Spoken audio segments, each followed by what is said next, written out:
Hola gente, estoy de vuelta con el canal. Espero poder continuar con esta serie de videos de nutrición y que obviamente les sean de utilidad. Así que bueno, comencemos. Unidad problema número 2. Mauricio, de 4 años, intenta darle de comer una galletita a su hermanita Micaela, que tiene 3 meses. No entiende el por qué, su mamá lo detiene y le dice que Micaela todavía no puede comer galletitas.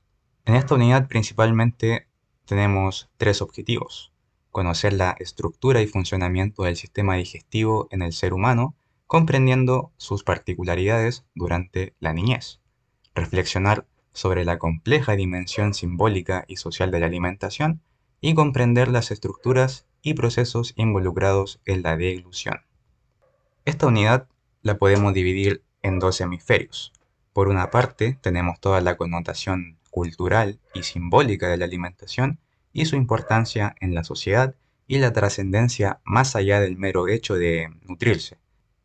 Y por otra parte, todo el hemisferio biológico que incluye al proceso de nutrición, ya sea las estructuras anatómicas, mecánicas y sustancias químicas que van a permitir que un alimento logre llegar desde la boca hacia el aparato digestivo y, una vez allí, descomponerse, digerirse y transformarse finalmente en un nutriente que el organismo pueda utilizar como sustrato para llevar a cabo sus funciones biológicas, como también la eliminación de sus respectivos productos de desecho. Si bien esta unidad principalmente se centra en la cavidad bucal y sus estructuras anexas, hay que recordar que solo es con fines de estudio. En el examen final siempre te lo van a preguntar de una manera más integrada, tanto la fisiología, la bioquímica, histología y anatomía, por lo que es importante razonar para poder en un momento explicar el por qué Micaela, de 3 meses, no puede comer las galletitas que su hermano le está dando. Todos alguna vez en nuestras vidas, ya sea dentro de nuestra familia, la escuela o un control médico, hemos escuchado la frase alimentación saludable. Tienes que comer sano, esa comida es mala para tu salud, si sigues comiendo de esa manera te vas a enfermar, etcétera. Lo que nos hace pensar en que hay alimentos que son buenos y otros que son malos para la salud. Si retrocedemos a la antigüedad, donde las bases de la medicina y la nutrición aún eran algo incierto, no se sabía a ciencia exacta la relación entre la alimentación y la enfermedad. Es más, piensa en cuánta gente tuvo que morir para hoy en día saber cuáles hongos, frutos silvestres o plantas son venenosas. Más tarde, Hipócrates ya decía: deja que la comida sea tu medicina y la medicina sea tu comida. Y así, con el pasar de los siglos, la ciencia cada vez se fue perfeccionando más en el estudio de los macro y micronutrientes, descubriendo enfermedades y su relación con la carencia o el exceso de ciertos nutrientes. Lo que nos lleva a la actualidad, donde prescribir un alimento como un medicamento e incluso como profilaxis. ¿Qué quiere decir profilaxis? Es toda aquella práctica que tiene como objetivo prevenir de manera anticipada la aparición de una enfermedad y así preservar la salud. Hoy en día, además, tenemos la ventaja de tener los medios de comunicación, que son masivos y permiten hacer estas prescripciones a nivel colectivo y llegar a una gran población, sumando las políticas de cada país, y así no depender solo de los hospitales o centros de salud para llevar a cabo estas medidas de prevención. La nueva ley de etiquetado de alimentos, organismos reguladores y campañas de vida sana serían algunos ejemplos de cómo el Estado se involucra con la alimentación. Y así como los medios de comunicación son una herramienta para difundir buenas conductas y pautas de alimentación, también pueden impactar de manera negativa, difundiendo anuncios de comida rápida, ofreciendo recompensas asociadas a estos alimentos, lo que resulta atractivo, sobre todo para los niños, que son los más propensos y afectados por estos alimentos de baja calidad nutritiva, aunque igual esto ha cambiado un poco en los últimos años, ¿no? Todos alguna vez hemos visto esas comidas lujosas, bien decoradas, donde incluso le ponen oro a las comidas, ¿no? Pero si hablamos de nutrientes y calorías, nos va a aportar exactamente lo mismo que una comida casera. Por esta razón, la comida no es una mera actividad biológica ni económica. Comer es un fenómeno social y cultural, mientras que la nutrición es un asunto fisiológico y de la salud. El ser humano, al ser un animal omnívoro, tiene la libertad de elegir qué comer, pero no todo lo que podemos comer necesariamente lo comen todos. En este punto es donde más se evidencia la importancia y la influencia de la cultura, ya que en algunas sociedades la elección de estos alimentos es por cuestiones técnicas y económicas, y en otras por gusto, sabor o creencias. Por lo tanto, podemos decir que los alimentos desempeñan una función en la identidad individual o grupal de los seres humanos, lo que para algunos resulta algo asqueroso y grotesco, en otras culturas puede ser considerado un manjar. Por lo tanto, podemos decir que la comida proporciona identidad sociocultural y que el acto de comer em, es una actividad social, tomando en cuenta la preparación, la presentación y el contexto en que se comparten las comidas, se expresa la identidad de cada individuo y cada sociedad, ligando al hombre biológico y al hombre social. En conclusión, el acto de alimentarse, ya sea la comida o bebida, trasciende la pura necesidad de nutrirse, ya que está cargado de significados y emociones, tanto de manera individual como de manera colectiva. ¿Cómo podemos ejemplificar esto? Desde la Edad Media, e incluso desde mucho antes, el realizar un gran banquete significaba un símbolo de riqueza, un símbolo de poder, y así como ahora en la actualidad lo es comer caviar, sushi o el famoso vaso de Starbucks que todos presumen en las redes sociales para demostrar cierto estatus social. O algo más sencillo, probar una comida y que se te venga a la cabeza los recuerdos de las comidas que te preparaba tu mamá o tu abuela cuando eras pequeño, ¿no? Con respecto a las funciones de la alimentación, ya quedó más que claro que no solo tienen la función de nutrir al cuerpo, sino que son muchas, como pueden ver en la lista, y no es necesario profundizar más que eso. Y antes de cambiar de tema, ya podemos reflexionar por qué Mauricio, un niño de 4 años, intenta darle de comer a su hermanita Micaela de 3 meses. ¿Qué piensan ustedes?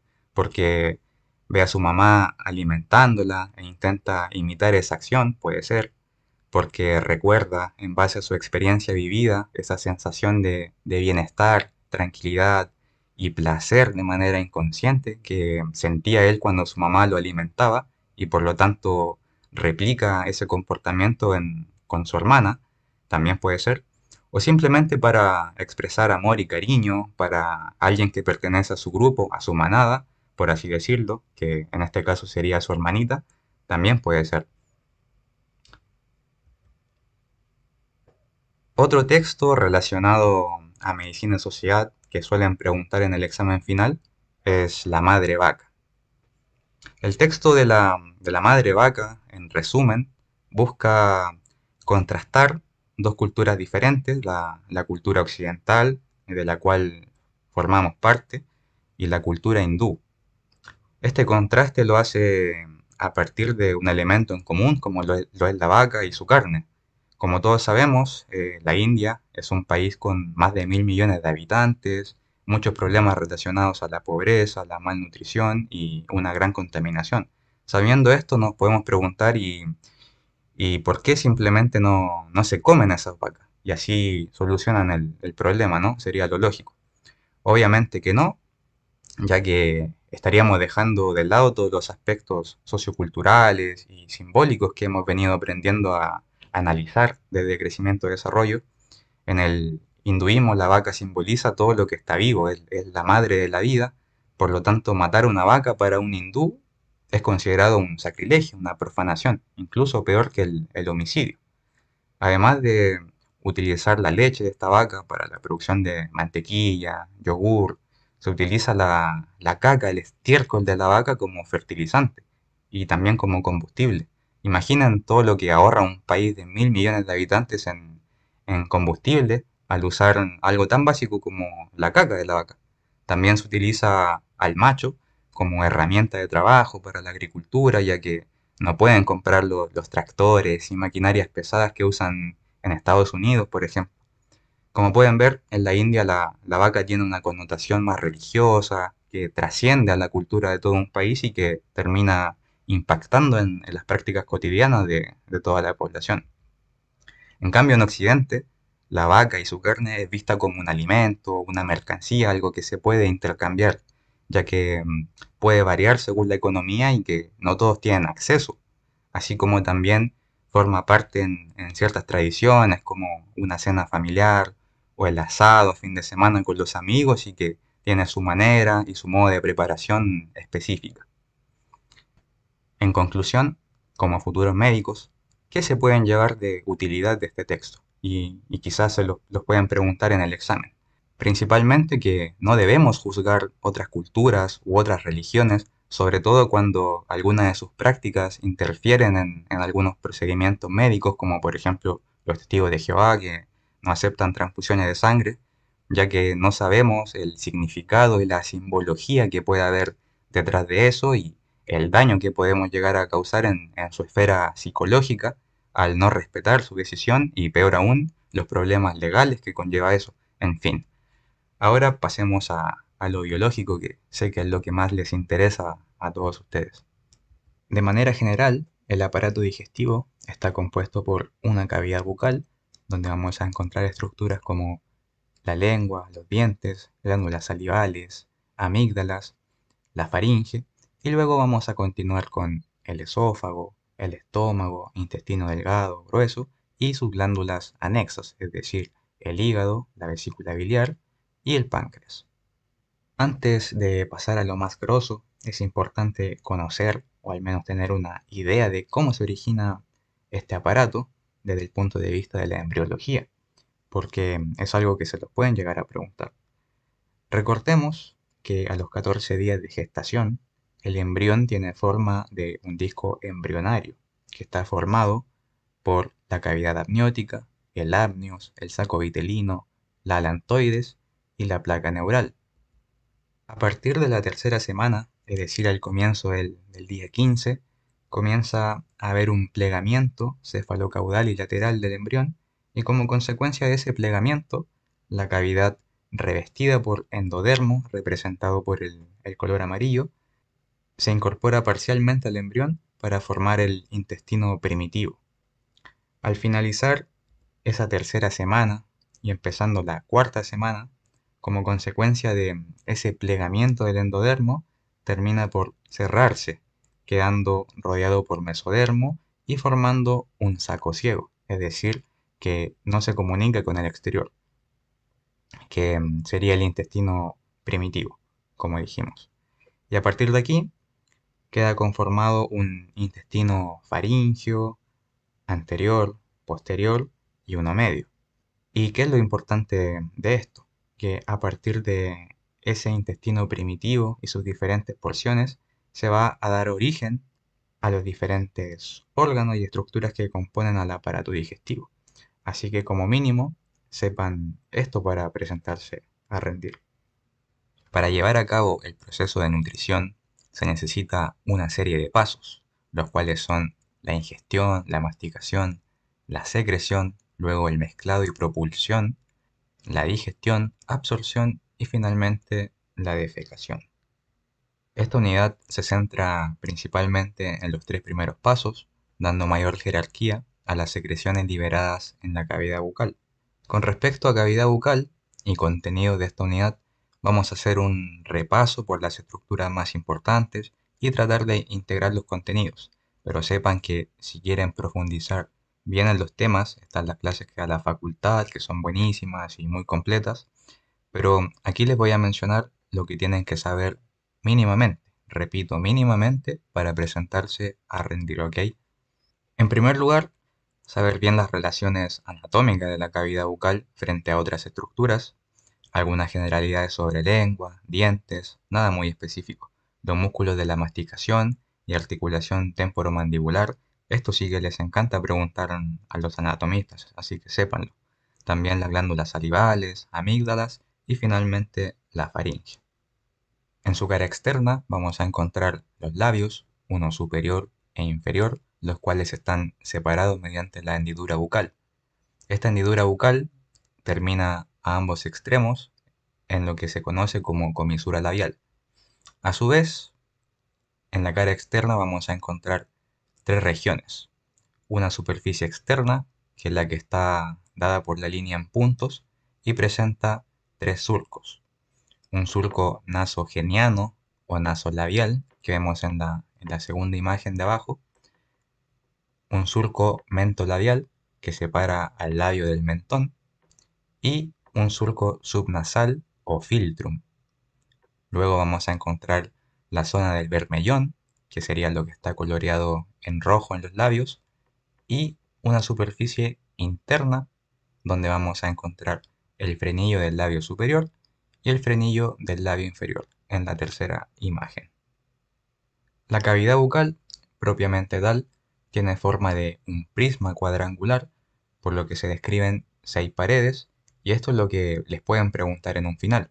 Entonces, tenemos un techo o pared superior que está dado por el paladar óseo, a su vez conformado por el hueso maxilar superior y el hueso palatino, y el velo del paladar. En el suelo, o piso o pared inferior, nos vamos a encontrar con los músculos de la lengua, miloioideo, genilloideo y gástrico, las glándulas submaxilar y sublingual y el hueso yoides. Este hueso también ténganlo en cuenta que lo suelen preguntar ya que se insertan bastantes músculos a este nivel. Luego en ambas paredes, tanto izquierda como derecha y la pared anterior, nos vamos a encontrar tanto con la mucosa labial, las arcadas gingivodentarias donde vamos a encontrar las encías y los dientes, y una pared posterior que está dada por el istmo de las fauces, que comunica hacia la orofaringe. Entonces, dentro del contenido de la cavidad bucal, vamos a tener la lengua, el velo del paladar, los dientes, las glándulas salivales y las amígdalas. En la boca se lleva a cabo el proceso de masticación, que sería el primer paso para la degradación mecánica de los alimentos. Dentro de sus funciones tenemos el reducir los trozos grandes de alimento a fragmentos más pequeños para así aumentar la superficie de contacto del alimento con las enzimas digestivas, suavizar el alimento para así facilitar su deglución y lubricar el alimento en contacto con la saliva. Y para cumplir estas funciones es necesaria la presencia de lengua, dientes, músculos que otorguen esa fuerza mecánica y glándulas que secreten la saliva que tendrá enzimas que contribuirán en primera instancia con el proceso de degradación de los alimentos y así formar el bolo alimenticio. El bolo alimenticio es lo que se forma al ser triturado el alimento por los molares mediante el proceso de masticación. A nivel de la cavidad bucal, cuando el alimento es masticado y embebido por la saliva, se forma el bolo alimenticio. En el estómago, ese bolo alimenticio se mezcla con el jugo gástrico y pasa a denominarse quimo. Y en el duodeno, ese quimo, sumado a la bilis producida por el hígado, más el jugo pancreático e intestinal, se denomina quilo. Pero no nos adelantemos más con eso. La lengua es un órgano digestivo accesorio que está compuesto por un músculo esquelético, a su vez cubierto por mucosa. Junto a músculos asociados, forman el piso de la cavidad bucal que mencionamos anteriormente. Es un órgano muscular móvil que participa tanto en la masticación, el gusto, la deglución, el lenguaje y contribuye a la limpieza oral. Anatómicamente se encuentra dividida en dos mitades por un septo fibroso y se compone por los llamados músculos intrínsecos, es decir, que se originan y terminan en la misma lengua y que tienen la función de modificar la forma de la lengua. Y estos son el músculo longitudinal superior, el vertical, el transverso y el longitudinal inferior. Y los músculos extrínsecos, que se originan en otras estructuras óseas vecinas y que tienen la función de dar movimiento en diferentes direcciones a la lengua. Y estos son el palatogloso, estilogloso, iogloso y geniogloso. No son tan difíciles de recordar y si vienen bien con el examen, responden rápido, los nombran correctamente, es difícil que les pregunten el origen e inserción anatómica de cada uno, a no ser que ya vengan mal con el examen y se los pregunten para agocharlos. Con respecto a la inervación, sepan que motoramente, tanto los músculos intrínsecos y extrínsecos los inerva el nervio hipogloso o 12º par. a excepción del palato gloso que lo inerva el vago. Ahora, si nos referimos a la parte sensitiva general, es decir, tacto y temperatura, ojo, no confundir con el gusto, que eso es sensorial. En la región de la epiglotis se inerva por el nervio laríngeo superior, que es rama del vago, el tercio posterior por el glosofaringio y los dos tercios anteriores por el nervio lingual, que es rama del trigémino o quinto par craneal. Ahora, si hablamos del gusto, vamos a encontrar que la región de la epiglotis está dada por el nervio vago, el tercio posterior por el nervio glosofaringio y los dos tercios anteriores de la lengua por el nervio cuerda del tímpano, que es una rama del nervio facial. Con respecto a los dientes, de manera general, es importante saber que cumplen la función de cortar, desgarrar y triturar los alimentos. En el adulto constan de 32 piezas dentales y en el niño son 20, los cuales comienzan su erupción entre los 6 a 10 meses y así sucesivamente hasta llegar a la dentadura definitiva. En relación a su estructura básica, se divide en una corona, que es la porción visible sobre las encías, y una raíz, la cual está inserta en los huesos maxilares. Sepan que el esmalte es considerado el tejido más duro del organismo y está compuesto en un 96% de sustancia inorgánica, es decir, calcio en forma de hidroxiapatita. Su función básicamente es proteger a la dentina y la dentina a su vez protege a la pulpa dentaria, que es donde vamos a encontrar todos los elementos nobles, ya sean nervios, arterias y venas dentarias. Y por último, el cemento, que es que une el diente con las estructuras que lo rodean dentro del alveolo maxilar. Músculos masticadores. Pregunta de examen. ¿Cuáles son? ¿Qué función tienen? Si les toca un profe tranqui, a lo más les va a pedir que los nombren y ya está, que son el músculo temporal, músculo macetero, pterigoideo lateral o externo y pterigoideo medial o interno. Ahora, si les toca un profe más exigente, les va a preguntar el origen, la inserción, la función. Así que eso estudienlo bien, memorícenlo.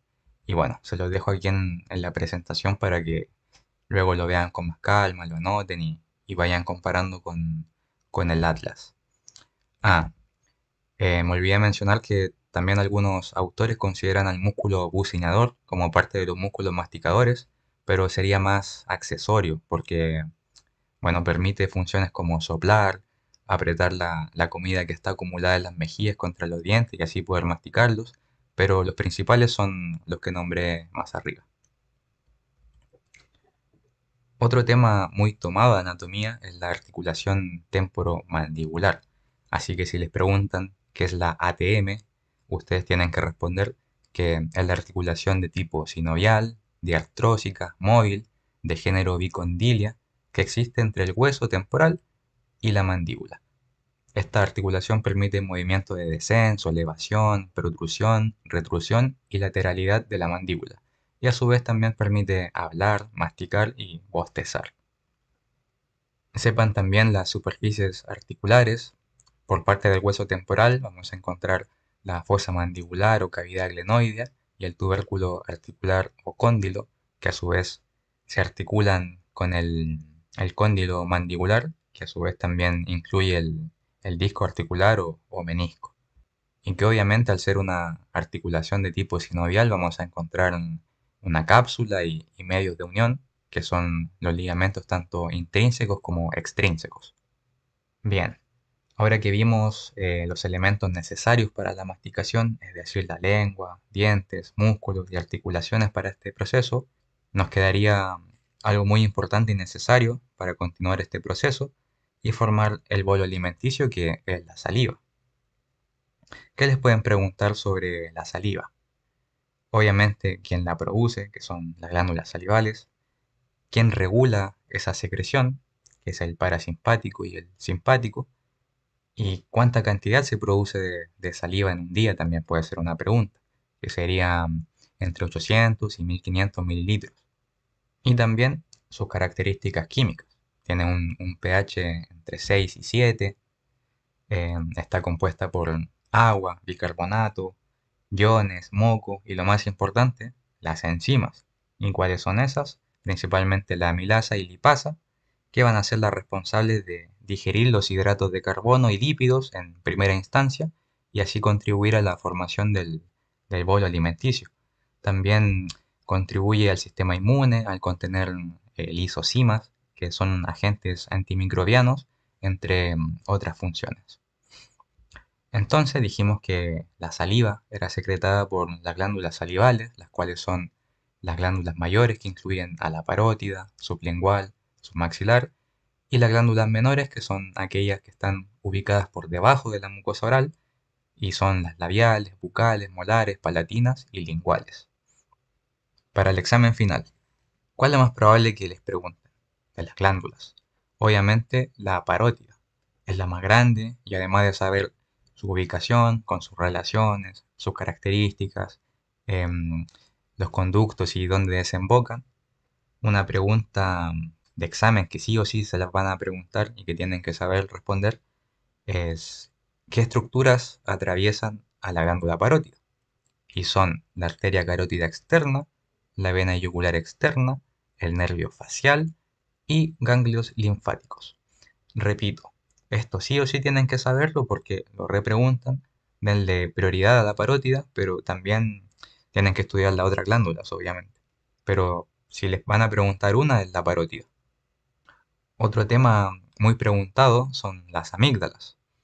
Además de saber la ubicación de cada una, sus relaciones con estructuras vecinas, tienen que saber que en conjunto, tanto la adenoide, la amígdala tubárica, las palatinas y las linguales constituyen el anillo de Waldeyer. ¿Y qué es el anillo de Waldeyer? Es una estructura circular de tejido linfoideo que se localiza en las tres porciones de la faringe, es decir, rinofaringe, orofaringe y laringofaringe. Tiene función de protección y defensa de la vía aérea y digestiva, ya que capta los gérmenes patógenos que ingresan por la nariz y la boca hacia la garganta y además procesa y desencadena la respuesta inmune. Así que ya saben la importancia que tiene esta estructura. Para finalizar con la anatomía de la cavidad bucal, nos quedaría la faringe. Otro tema que les pueden preguntar, así que al menos sepan básicamente lo que veremos a continuación. Sepan que la faringe es un conducto aéreo digestivo que tiene forma de embudo, que mide entre 13 a 14 centímetros de longitud y se extiende desde la base del cráneo hasta el cartílago cricoides anteriormente y hasta la boca del esófago posteriormente a nivel de la sexta vértebra cervical. Su función es dar paso al bolo alimenticio hacia el esófago y dar paso del aire hacia la laringe y también tiene otras funciones como la respiración, la fonación, la audición, ya que funciona como caja de resonancia. Y también porque a nivel de la rinofaringe desembocan las trompas de Eustaquio que provienen desde el oído. De la rinofaringe es súper importante conocer sus relaciones. Como pueden ver, esa íntima relación que tiene con la base del cráneo hacia arriba puede ser potencialmente peligrosa si una infección llegase a alojarse en esa zona. Tengan en cuenta eso. Entonces la rinofaringe se extiende desde la base del cráneo hasta el borde libre del velo del paladar y se relaciona hacia adelante con las fosas nasales a través de las coanas. En su pared posterior superior podemos encontrar a la amígdala faríngea o adenoides. En sus paredes laterales, como dijimos, la desembocadura de las trompas de Eustaquio, que están rodeadas por la amígdala tubaria, de ahí su nombre, y hacia abajo la orofaringe. Esta orofaringe se extiende desde el borde del paladar blando hasta un plano que pasa por el borde inferior del hueso ioides y se comunica con la boca por el istmo de las fauces. Hacia arriba entonces tenemos la rinofaringe, posterior los cuerpos de las vértebras cervicales C2 y C3, hacia anterior, como dijimos, se abre hacia la cavidad oral y toma contacto con el tercio posterior de la lengua, y lateralmente se encuentran las amígdalas con sus pilares y hacia abajo la laringofaringe. Esta laringofaringe es la porción más distal y comprende el segmento que está entre la punta de la epiglotis y el cartílago cricoides. Entonces, hacia adelante se relaciona con el piso de la lengua y la epiglotis, hacia atrás con las vértebras cervicales C4 y C6, hacia arriba con la orofaringe y hacia abajo con la boca del esófago. Músculos de faringe. Lo mismo que les dije en lengua. Si vienen bien con el examen, no respondieron ninguna pavada, difícil que les pregunten músculos de faringe. Pero de todas maneras, se los dejo igual para que lo repasen y lo tengan en cuenta. Al menos sépanse los nombres o que hay un grupo de músculos constrictores y otro de elevadores y que son 3 pares de cada uno, en total son 12. Así que bueno, eso de anatomía. Bien, entonces ya ingerimos el alimento, lo tenemos dentro de la boca, lo masticamos usando los dientes, los músculos de la masticación, la articulación temporomandibular. Ya el parasimpático empezó a secretar la saliva desde las glándulas salivales para formar el bolo alimenticio. Entonces, ¿ahora qué sigue? La deglución. La deglución es un proceso parcialmente voluntario que dura entre 8 a 10 segundos, por el cual el bolo alimenticio es dirigido desde la boca hacia el estómago, pasando previamente por la faringe y el esófago. Una vez que el bolo alimenticio se encuentra en la parte posterior de la cavidad oral, es impulsado hacia la faringe por acción de la lengua y el velo del paladar, siendo esta la única fase voluntaria del proceso.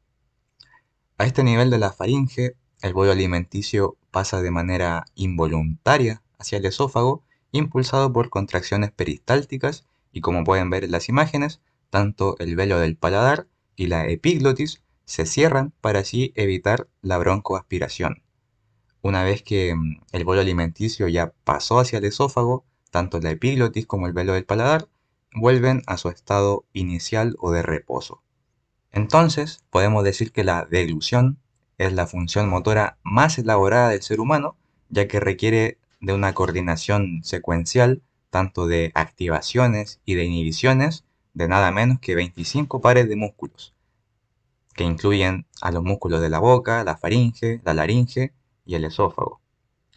Con respecto a la regulación nerviosa de este proceso, es importante saber que la fase oral o voluntaria es regulada a nivel de la corteza cerebral y la fase faríngea y esofágica o fase refleja o fase involuntaria es regulada a nivel de los centros vulvares, específicamente en el centro de la deglución.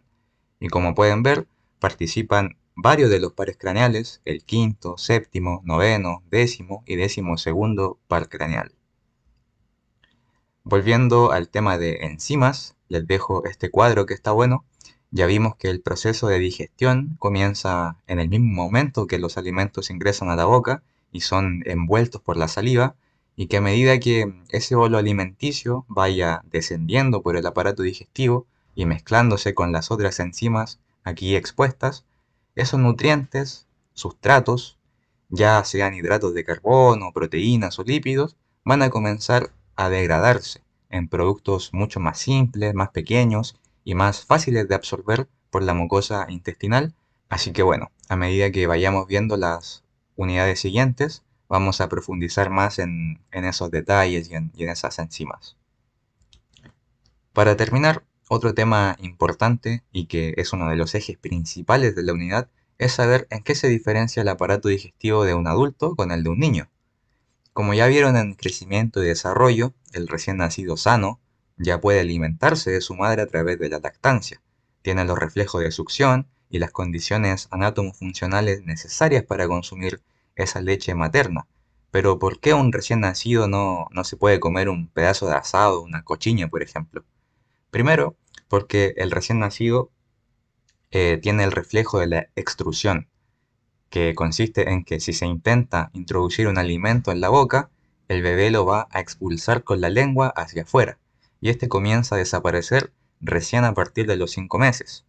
Segundo, no tiene la fuerza muscular ni movimientos masticatorios necesarios para ingerir esos alimentos. Ni hablar de los dientes, no puede cortar, desgarrar ni triturar la comida, ya que recién estos van a comenzar a aparecer a los 6 a 8 meses. Tercero, las glándulas salivales aún están inmaduras, recién a los 2 años alcanza la maduración necesaria para completar el proceso de digestión en la boca. También la pepsina y el ácido clorhídrico son insuficientes para incorporar proteínas fibrosas a partir del séptimo y octavo mes. Por último, las sales biliares y enzimas pancreáticas como la lipasa y amilasa son escasas al nacimiento y alcanzan recién niveles adecuados a los 6 meses, pero solo después del año de vida son realmente efectivas. Por lo tanto, incorporar alimentos sólidos y complejos antes de los 6 meses puede resultar en mala absorción, regurgitación o vómitos e incluso asfixia, ya que no se pueden triturar los alimentos y estos fácilmente podrían quedar encajados a nivel de la orofaringe del niño y así generarle una asfixia. Entonces, ¿por qué la mamá de Mauricio lo detiene cuando éste intenta darle una galletita a su hermana Micaela de 3 meses? Como recién mencionamos, en primer lugar tenemos la presencia del reflejo de extrusión. Aunque Micaela lograra introducir la galleta en su boca, probablemente la va a terminar expulsando hacia afuera. Sumado a la ausencia de dentadura e inmadurez de los músculos masticatorios, ya que no tienen la función ni la fuerza necesaria para triturar una galleta, y por último, la inmadurez enzimática. Estas serían las razones principales por las que Micaela o los bebés menores a 6 meses no pueden ingerir una galleta ni alimentos complejos que come un adulto normalmente. Y para recordar, lactancia materna exclusiva hasta los 6 meses de edad y luego continuar con la lactancia hasta los 2 años o más con el agregado de alimentos semisólidos a partir de los 6 a 8 meses. Bueno gente, espero que este video les sea útil. Voy a tratar de seguir subiendo las demás unidades cuando tenga algo de tiempo. Así que bueno, gracias a los que se quedaron viendo hasta el final. Suscríbanse, dejen un me gusta, comenten. Adiós.